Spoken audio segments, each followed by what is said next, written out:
Et ce dont il faut parler maintenant, c'est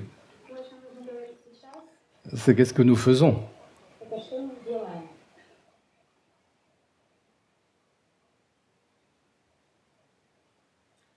Quels sont les moyens? Quels sont ces médicaments que nous avons à notre disposition? Le premier, mais j'y reviendrai plus tard. Le premier, c'est vous.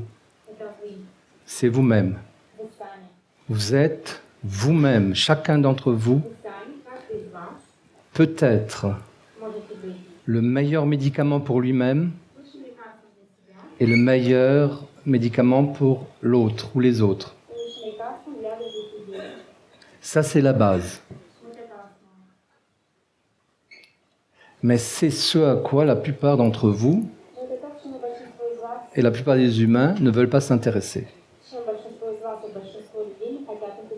Ils veulent plutôt des techniques.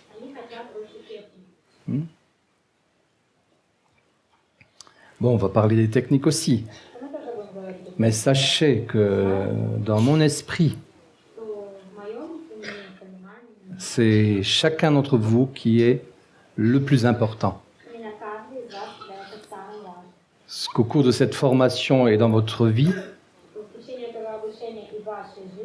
vous avez fait de vous-même et vous faites de vous-même.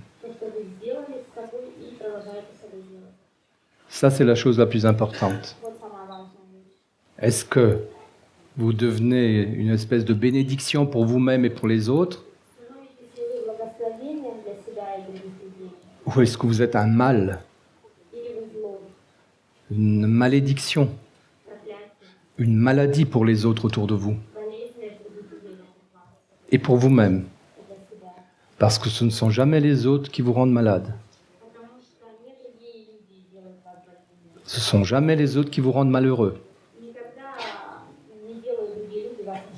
Ce sont vos émotions négatives. Ce sont vos considérations intérieures qui vous rendent malade, qui vous rendent malheureux et qui polluent les autres de la même façon. Toutes les toxines qui empoisonnent votre vie, vos pensées, vos émotions et votre corps physique, et qui empoisonnent ensuite les autres autour de vous, c'est vous. Vous pouvez choisir d'être un médicament pour les autres ou un poison. Pour des hommes et des femmes qui sont en chemin spirituel ou en chemin intérieur,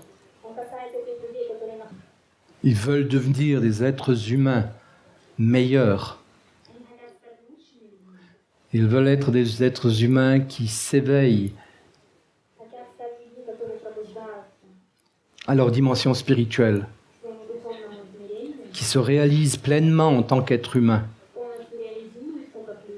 et nécessairement à leur niveau spirituel aussi.